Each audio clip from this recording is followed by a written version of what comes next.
Hello there. Welcome to our video on 5 ways to sound smarter in writing. My name is Jenna Kalinsky. I am the owner of One Lit Place. One Lit Place is a full-service writers center. We help creative, academic, and business writers achieve your goals, whether you are just starting out or you've been publishing for years. We work with writers through education, coaching, and mentorship, and we have an online community so everyone can hang out and talk shop, which is so necessary for creative people. So the reason you're here is you want to sound as smart as you are. As a creative person, you're very intelligent. And we're going to go back just a little bit to talk about the foundational elements of language and how important they are, and also how neat it is that when we express ourselves, we all are taking for granted these certain foundational elements of grammar, punctuation, and syntax. I find it really exciting in some ways that we can put together these symbols into different algebraic configurations and make ourselves understood and elevate our ideas into art forms. Creative people who articulate themselves through writing are automatically very interesting people. If you saw our course, Driven to Write, a field guide to a writer's creative mind, you will have learned how, neurologically speaking, a creative person is pretty interesting. Our brains fire across a number of different lobes at once, and that makes us really interesting, unique people. So already we're ahead of the curve as far as being able to express ourselves. As much as also we have certain attributes that are really lovely and make us good writers, they can also contribute to our being privy to certain social uses. So we have great ears, and we're usually chameleons, very empathetic, which means we can go into the hearts and minds of our characters, create realistic dialogue, and then fashion up a persona from our own voices viably on the page. So those are really positive strengths. But again, they make us susceptible to picking up on certain evolutions of language, which may be detrimental to those foundational principles we hold dear. So some evolutions are great. For example, in 2019, Webster's Dictionary named the word they as its word of the year. And that's a real nod to inclusivity. We're no longer locked into male and female pronouns. Now we can use they, and it's a really lovely turn of evolution. But some things that have come into fashion, and that's where this talk comes in, are less positive, because what they end up doing is degrading language so that even if a person is unaware of the degradation, that person may feel less comfortable when confronting those uses. When you are one of the very few who knows how to use language correctly, it's not that you're putting yourself in an elite class. What you're doing is simply making your reader more comfortable, because we all inherently do know the tenets of good grammar, and we know what we stand on. And so when you are able to articulate your ideas with these careful usages, then your reader will naturally simply feel more comfortable and want to take in the information you're sharing, which also lends you a certain authority. And we want that authority, right? We're sending emails, we're striving for publication, we're moving and shaking at work, and we want to be one of those top 0.3% of people who knows how to use language appropriately. So we're not going to rebuild everything you know about English grammar, but this is really 5 quick and dirty things that have become systemic in our modern argot that you can overcome and be one of the ones who knows better. Okay, so the first and most complex one has to do with our uses of me, myself, and I. These are our pronouns. So I, me, and myself all have very specific uses in English grammar. The pronoun I, so this is what's happening. The pronoun I has become a replacement for the pronoun me. And the pronoun myself has become popular as a replacement for both I and me. But I want to make it very clear that this is all incorrect. There is no replacement for I, for me, or for myself. They occupy very specific slots in a sentence, and they are not interchangeable. Okay, so here's what I think has happened. When my generation's parents went to school and they learned English grammar, they then became parents themselves, and they taught their children who would make the natural childish mistake of inverting their subject pronouns and their object pronouns. My own kids do this as well. Me and Sophia want to go play. No, it's Sophia and I. And so here now we have a whole generation of people. My generation did not learn English grammar, so we didn't have that same foundational principle to kind of catch us when we were told by our parents, no, that's wrong. We just know the word me is wrong, but we don't know why. And so now I think an entire generation of people is afraid to use the word me. So as a result, what people have started doing is using the word I instead, because that's what their parents said to do.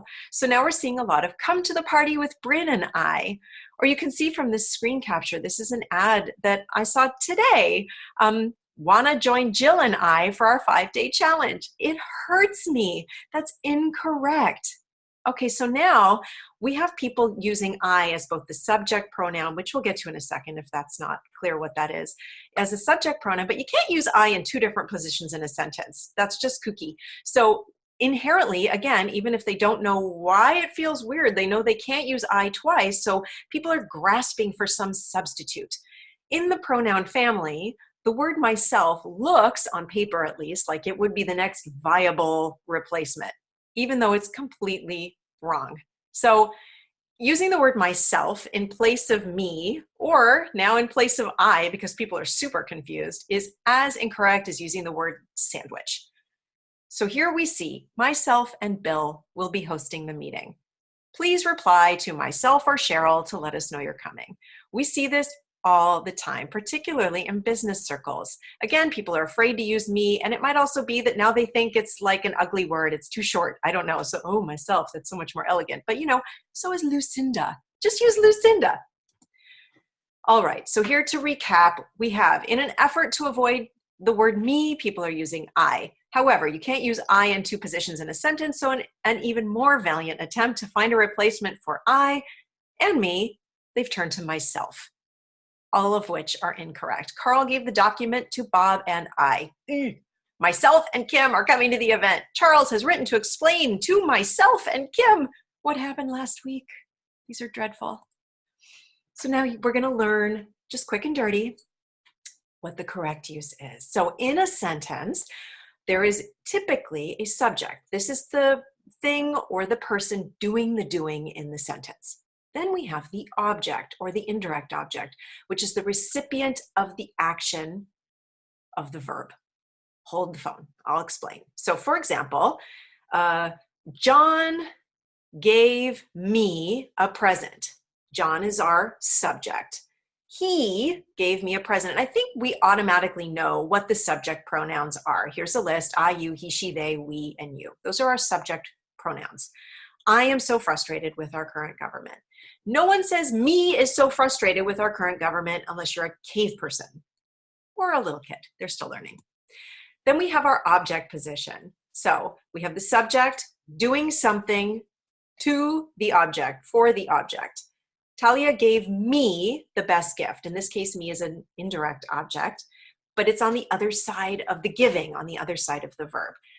So here's where people are getting confused. They're not saying Talia gave I the best gift, but we'll get to that because when we have multiple objects, people are getting extra tangled. Okay, so let's go to some examples. I love Jose. Subject loves object. Barb gave me the papers. Subject gave indirect object the object.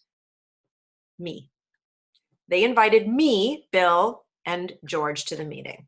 Subject invited 3 objects to the meeting. And this is, if this sounds too theoretical, you already inherently know this from having learned English from the ground up. So please make sure to give Louisa and I the notes before tomorrow is super incorrect. Lou and myself want to thank you for coming. Henry told the accounting team and myself about the scandal. No, Henry told me. Myself will be there early to let you in. Are you kidding me? I will. I'll be there. Again, to recap, I is a subject pronoun. The flowers my husband gave the kids and I were beautiful. No, not a chance. What should it be? The flowers my husband gave the kids and me.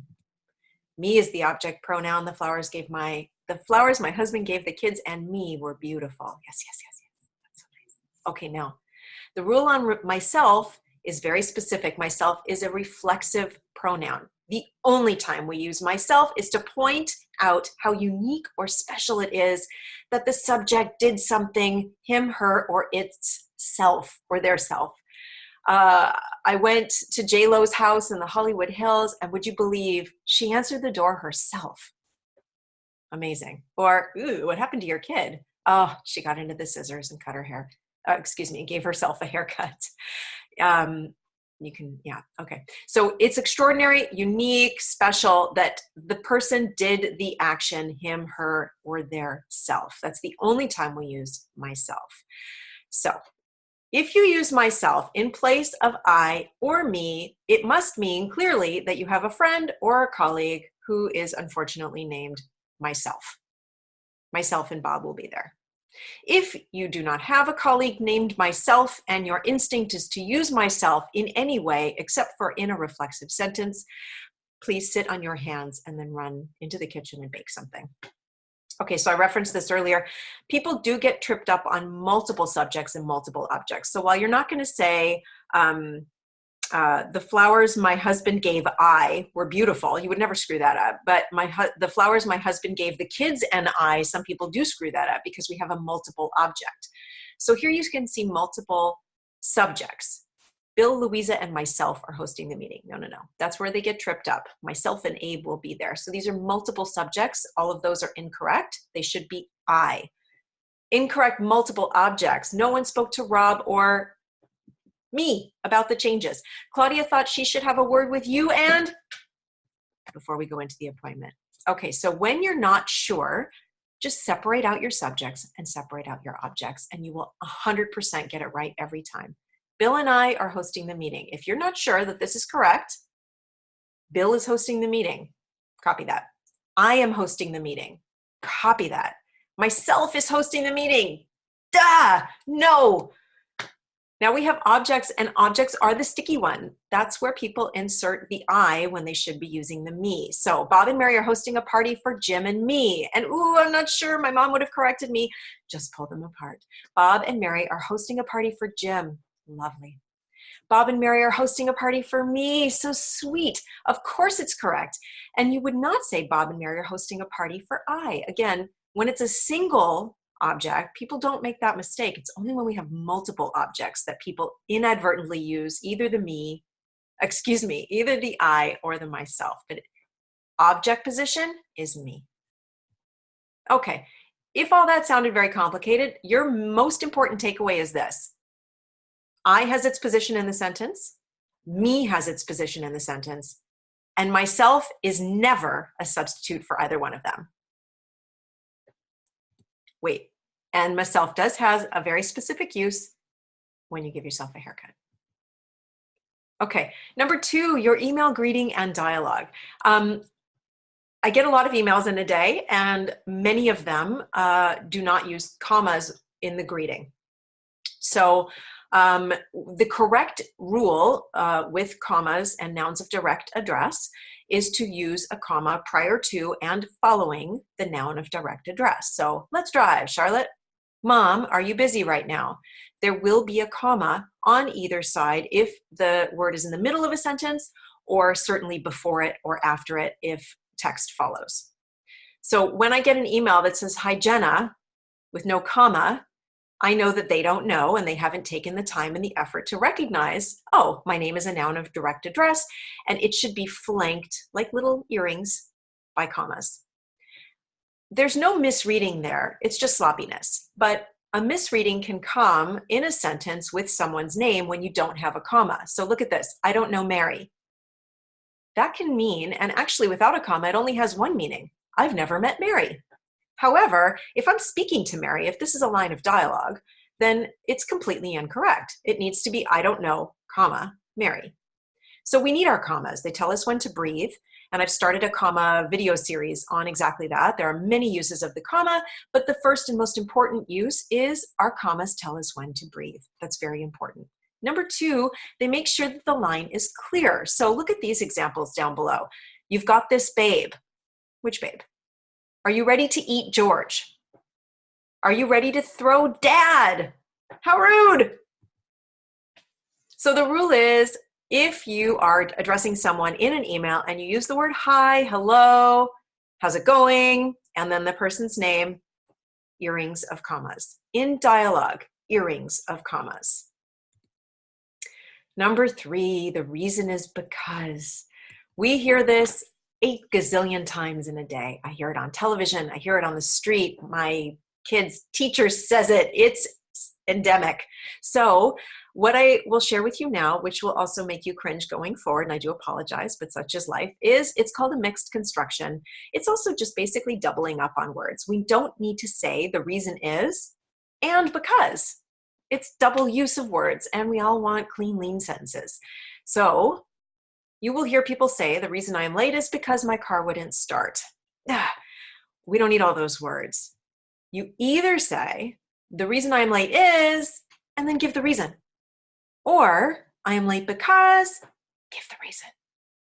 You don't need both. And what ends up happening is, now that you're thinking about it, it's like, oh, the reason I'm late is because. That's not a reason.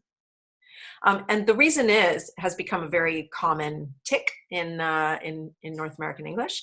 So you can buck the trend by just trying the because version.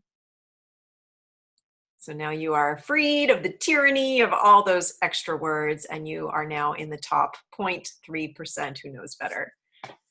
Okay, in writing, very often we see sentences that have randomly capitalized words nowadays.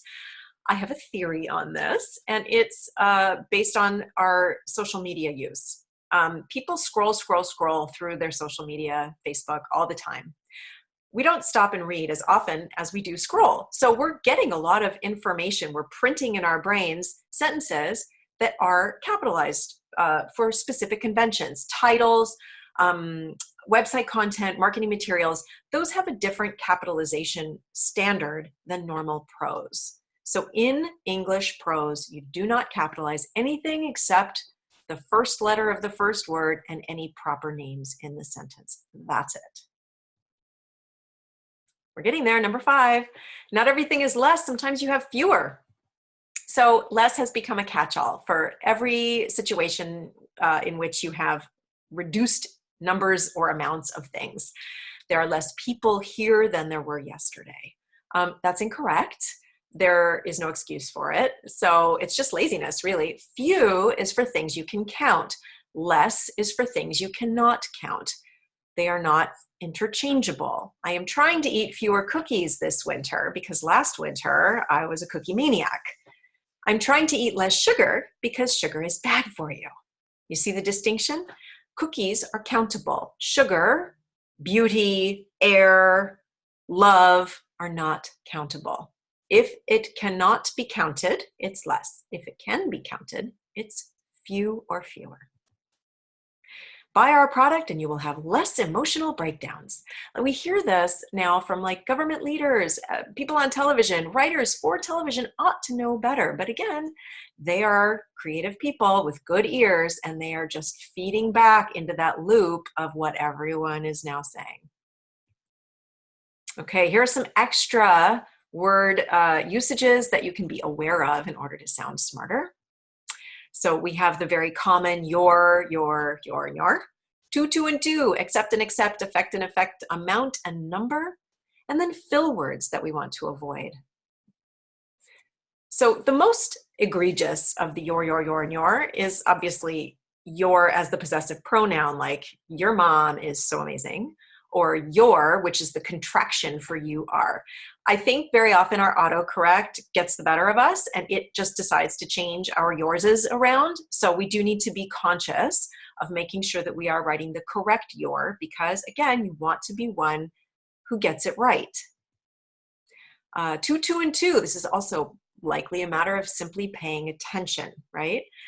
Be mindful your autocorrect is a sneaky little thing. So make sure to the hilltops and the number to and your adverb to are all treated uniquely. I accept your marriage proposal is different from accept, which is not including. Everyone enjoyed the meal except for you know who doesn't like anything. Affect. Your bad moods affect me. It's a verb. Effect is the noun form. Your bad moods have a lasting effect on me. Yes, English is so funny. Effect is also a verb, but only in specific instances. For example, to effect change. This is another thing of countable and non-countable, like less and fewer. We have amount and number. And this one's pretty easy to remember. Amount is for that group that you can't count, like beauty or space or water or time. Whereas number is for things that can be numbered. So these fill words, just, actually, think, wonder, they weaken your writing. If you notice about yourself going forward in your emails, anytime you gravitate to these words as a matter of habit, step back and take a look at the sentence. It's cushioned, but it's weaker. If you get to the point, it's leaner and it's, again, more authoritative. It doesn't mean you're being cold. It doesn't mean you're not being kind. It doesn't mean you're going to lose your essential voice. It simply means that you're going to have a sentence that's on task, and therefore your voice will be on task. It doesn't put you in a subservient position, which is, I think, what a lot of these fill words ends up doing. So actually, it's a softener. We don't need it. I was wondering, kill it. I was thinking, And then sorry. I think a lot of people use the word sorry now as a matter of habit. Granted, if you have a reason to be sorry, by all means, it's a great word. But there are other ways to communicate instead of a subservient position. Oh, sorry. I mean, like, we go down, sorry. Instead of that, we can be unequal with anyone we're writing to and say, thank you for your patience. So, for example, if you're behind in a project or you owe someone an email and you're finally getting around to it, thank you for your patience, or I appreciate your patience. Those maintain a nice authority and an equal stance as opposed to putting you, oh, sorry, you don't have anything to apologize for. You're still taking care of it. So here's a tip sheet that I've made for you to print out and put by your desk anytime you can't quite remember the I, me, myself issue. Or if you're unable to download this, just shoot me an email and I would be happy to send it to you. Here are also some resources, additional resources that will help you on your journey to being the best possible writer you can be. And I would like to thank you for your time. Of course, be in touch with me at any point in your writing journey if you have questions or you just want to chat. All the best to you in your writing.